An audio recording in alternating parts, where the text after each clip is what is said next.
Almanac to smartphone, half a millennium of symbol systems facilitating information access. This is quite a casual observational exploration of the world of almanacs. And I would like to start this with my Dutch Railways travel planner. As you see, there are several symbols in there. And one of them is this one for intercity. They have a history, these symbols. So this specific one with the rails underneath is based on this model from the Department of Transportation in 1974. The front of view on itself probably originates here with the Frankfurt Airport pictogram from Otto Eiger. Before that, most of the train symbols were sideways. And then if you go far enough back in time, you come out here, 1858, an Austrian transport guide. These guides are also referred to at the time as almanacs. So that's the subject here, almanacs. What is an almanac? An almanac is a regularly published listing of current information about one and multiple subjects. Originally, it was a calendar with astrological information, and later it also included information about household activities and public services. These were very, very popular works. Even before Gutenberg printed the Bible, he printed an almanac. 1 out of 3 English households in the 17th century had an almanac in the house. Just a comparison here with my mobile phone. It's something to use every day. Book historians also often compare an almanac with a mobile phone. That's how widespread they were, and they also serve a similar function. A quick overview. The 15th century, that's when you see the first big production coming about. They're mostly calendars with religious feast days. Basically, the worldview is that of God, religious worldview. In the 18th century, in France, there has come about a different genre within the genre, and that is that of the royal almanac. This describes the composition of the royal court and the magistrates with the king at the top. You live within the state, not anymore in the Lord's kingdom. 19th century, we have the Republic, or the Second Empire in France. And here you're no longer just a subject, you're a citizen, equal in level to others. So these almanacs describe the facilities, the people, companies within, in this case, France, but these also existed for other countries. And with this rise of the big state, you also see improvement of transportation means. So you see separate timetables, travel guides coming about. I would like to take a look at 3 of these, the almanac, the national almanac, and the timetables. Now, this first example of an almanac, it's very special. It's very unusual. It's unusual because it's so visual. You see here a page showing 3 weeks. And of course, there was also legenda. Every book about symbols, every symbol needs a legenda, else you cannot understand them. Let's take a closer look. So these strokes were organized by days. Here, number 4 in red. Going to the top, you started with the saint, the name, then a depiction of the saint with attributes, then connected with lines with what you should do on each day, the weather, how the weather would be for each day, the days themselves, and then the astrological signs. What would these things mean? For example, a clover leaf was planting, an eye for treating eyes, or a wheel to cut trees in the water. In this case, skate or skating if it's cold and sunny, or a glove, in this case missing the thumb when it's cold, or a hat when it's hot and sunny. And then underneath, the marks like carvings that indicate the days of the week with red for Sunday. Now, this is a special one. Actually, these almanacs were inspired by a much older example, that of the primstaff or clock almanac. These were calendars spread in Northern Europe from the Alps till Scandinavia. And they came about in the 10th century, at a time when Norway was slowly being Christianized. They might have spread with the Vikings throughout the north of Europe. On one side, the winter was described, on the other side, the summer. And this, as you can see, is the winter, because it has a glove. It starts with a glove. And that's the one we also saw on the almanac over there. And there we also see the cutting marks. That's where they come from. Cutting marks, marks on wood. Now, there has been a researcher in Norway who made an inventarization of all of these marks on all old print staffs. And there's a great diversity. And the main diversity is that in really the carved ones and the ones representing a glove. Probably these signs are derived from the holy feast days. But the interesting thing here is this is derived from an even older system, that of Swedish runes. This one is one on bone. This one is probably the oldest one. And what this demonstrates is not only that these were household made or made by local carpenters. How these worked was also explained within families. Here you see parents explaining to their children how these calendars worked. So what you see here in these paper almanacs is the reincorporation, the remediation of all the media into a newer type of media. Ah ja, hallo. Hallo. So ungefähr außerplanmäßig von Intra initiiert. Das kollektive Gucken von einer Konferenz über Icons. Please mute. Please mute. Das ist super spannend. Gerade geht es um Please mute. und Please mute. im Mittelalter und die haben dann sich so den Tag eingeteilt. Ja. So Could you please mute your audio? aber das hängt gerade. Bis dann. Ist immer wieder Now we got it. Yeah, sorry. The incorporation of old media into new media, carvings into printing. And we can see something similar in this almanac. It's a more normal almanac from that time. You see here astrological signs as linear, in a linear way. Basically, this is an incorporation of written astrological signs. These almanacs, they spread all over Europe, and also with them their signs. Basically, it's the mass production of printing that enabled this standardization and this spread of symbols. But I believe it also enabled the production of pictograms.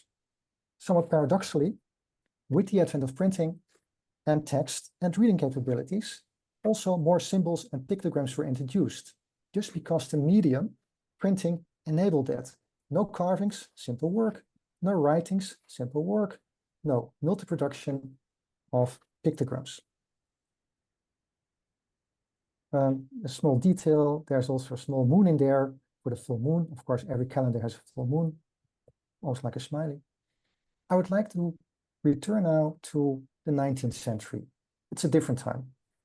The Enlightenment, the age of reason has passed. We now believe that the universe is mechanical. You can dissect it and establish every fact about the world and study it. And that's what happens.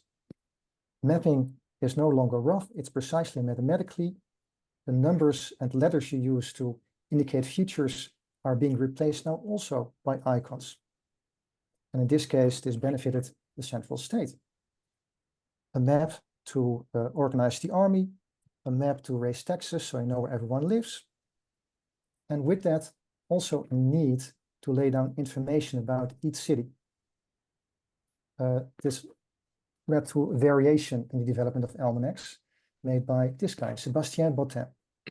He was a low-level functionary in Republican France who became magistrate, Secretary General of the city of Lille, and started publishing statistical yearbooks. He bought an almanac and changed it into this, the Almanac of Commerce, Industry, Magistrates, and Administration.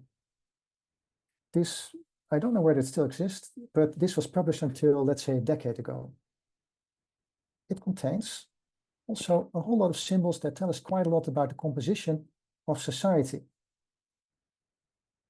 For example, it starts with a list of medals that people can get. These are medals of merit for citizens, not the medals that kings and aristocrats give to each other. So this was important in the new Republic of France. It also has references to commercial functions, because the 19th century was one of growth of industry. In this case, surrounded by a line, a cartouche. Finally, transport and communication. So these are the things that are important in France in the early mid-19th century. And then this is what you get. A lemma for city, village name and distance, mail distance to Paris, train line, then the communication means, and an ending with local magistrates and their castles. Now, the funny thing is, this model stayed alive for about, well, almost 100 years. Here you see the Michelin Guide from Belgium from 1926. So the symbols we see in 1862, they're still being used now. The locomotive, no change. The castle, hardly any change. The telegraph pole, based on the semaphore. But changes did happen. The castle, once lived in by maybe empowered aristocrats, have now become hotels where citizens can stay. So a meaning change took place here. The meaning of symbols changes over time. Who would buy such a Michelin guide? It was originally used for cars. For example, someone like Louis Renault, the founder of the Renault car manufacturer in France, the rich people. Poor people, let's say the workers, they would take the train. Maybe not originally. Maybe in 1849, a little bit before that, they could not do that because there were not that many train lines. Still, there was already a train guide. Here you see the first general transport guide I could find that used icons, and quite a lot of them. It's quite interesting. You also see telegraph down there. I think it's a person sitting there behind a telegraph machine, or maybe it's the small finger used to make telegraph signs. I'm not really sure. But this was still quite easy. With the advent of time, the railway network expands. Everything black that you see here and red is now railway. Until the smallest community, you could go by train or steam tram, with a matching complication of timetables, with an increasing number of symbols being used, from abstract to figurative.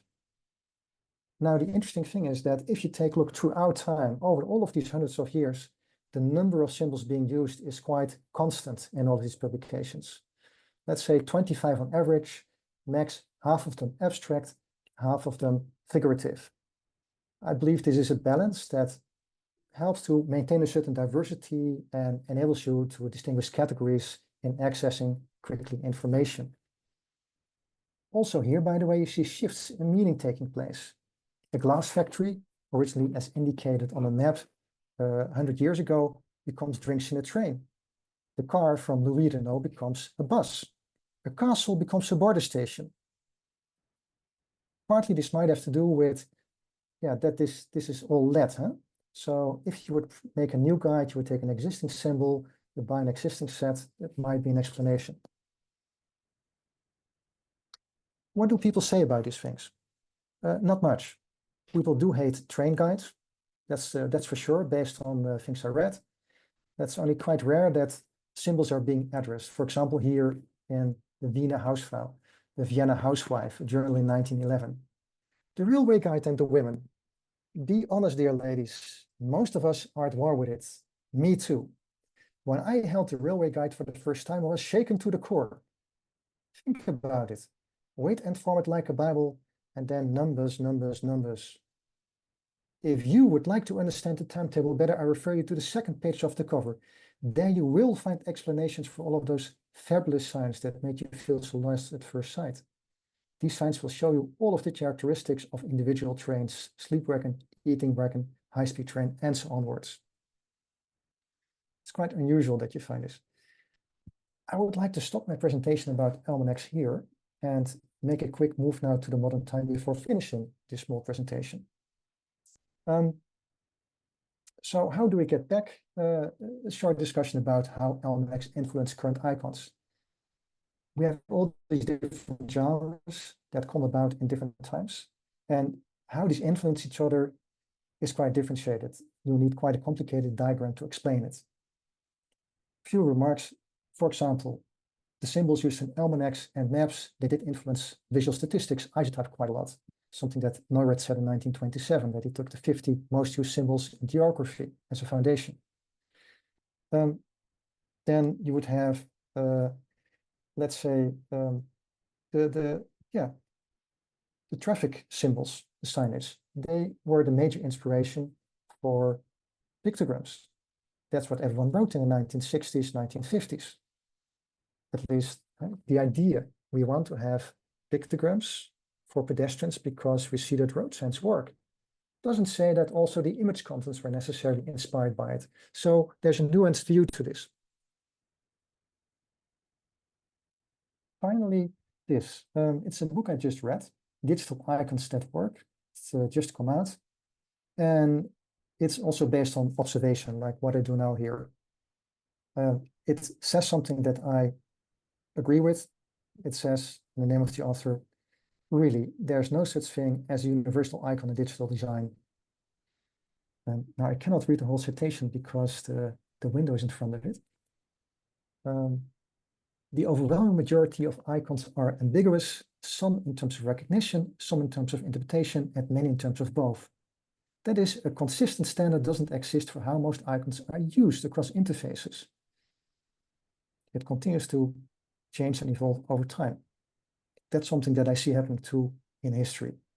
And that has to do with technique, culture, and society. I can give a much more nuanced impression of how this develops and how this relates to standards, but I just don't have time for that. There's one closing thing I would say in the end. Hypothesis I have, that is that icons integrated with text benefit from outlines. Adds relevant detail, improving recognition, and visually integrates better with text, resulting in a more pleasant reading experience. Why do we say this? It's very common these days to say that minimalist icons are just a fashion. And I think that's often said by people who were raised in a, let's say, classic pictogram signage-orientated or direction. I really wonder whether this is true. Would be a nice point for research. Thank you very much.